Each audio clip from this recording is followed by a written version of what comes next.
سورہ مائدہ میں فرمایا گیا ہے شیطان کا ہتھ کنڈا سب سے بڑا کیا ہے؟ انما یرید الشیطان ان یوقع بینکم العداوۃ والبغضاء، شیطان کا سب سے بڑا حربہ یہ ہے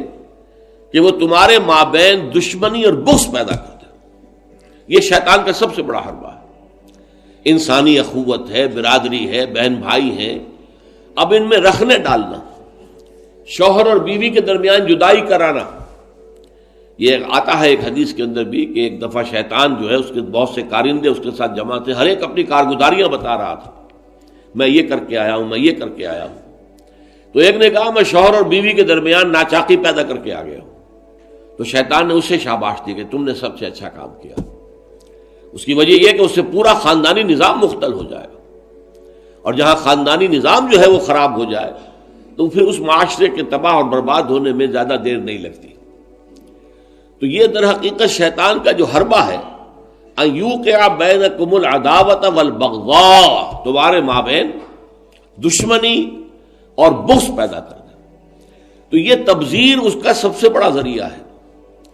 اب دیکھیے کہ ایک بہت سرمایہ دار بڑا شخص ہے اور اس کی بیٹی کی شادی ہو رہی ہے، تو جو کچھ ہو رہا ہے اس کو دیکھنے والے ہو سکتا ہے اس کا کوئی باورچی ہو غریب، کوئی شوفر ہو، ڈرائیور ہو اس کی کار کا، کوئی چوکیدار ہو اس کی کوٹھی کا، کوئی مالی ہو اس کی کوٹھی کا، اور ان لوگوں میں سے کسی کے ہاں ہو سکتا ہے کہ بیٹی جو ہے بوڑھی ہو رہی ہو اور اس کے ہاتھ پیلے نہیں ہو سکتے، جو معاشرے میں کم سے کم جو تقاضے پیدا کر دیے گئے ہیں شادی کے لیے وہ بھی پورے کرنے کے لیے اس کے پاس پیسہ نہیں ہے۔ اب یہ سارا جو وہ دیکھے گا ریل پیل دولت کی، اور جو یہاں پر دولت لٹائی جا رہی ہے، تو اس کا نتیجہ کیا ہوگا؟ اس کے دل میں شدید احساس محرومی پیدا ہوگا، ہیوز اور ہیو ناٹس کا ایک شعور اور احساس اور ادراک پیدا ہو جائے گا۔ یہ مترفین ہیں، ہم محرومین ہیں، اور معاشرے کے اندر جب یہ احساس پیدا ہو جائے تو پھر اس معاشرے کا عطیہ پانچا ہو جاتا ہے۔ اس لیے شیطان کا جو عمل ہے کہ لوگوں میں بغض اور عداوت پیدا کر دیا جائے،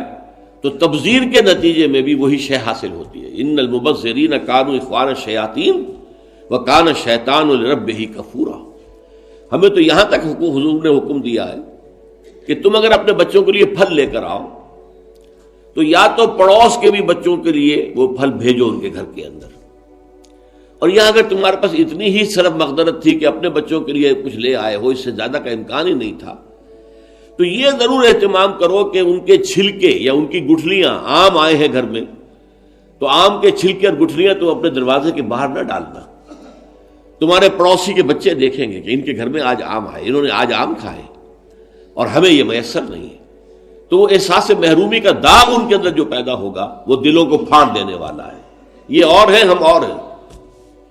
من دیگرم تو دیگری، تم اور ہو ہم اور ہیں، ہم کوئی ایک امت کے لوگ نہیں ہیں،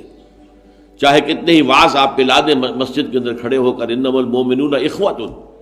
لیکن جب یہ شکل ان کے مشاہدے میں آتی ہے تو وہ کبھی ماننے کو تیار نہیں ہوتے کہ یہ گھر والا جو ہے یہ بھی میرا بھائی ہے۔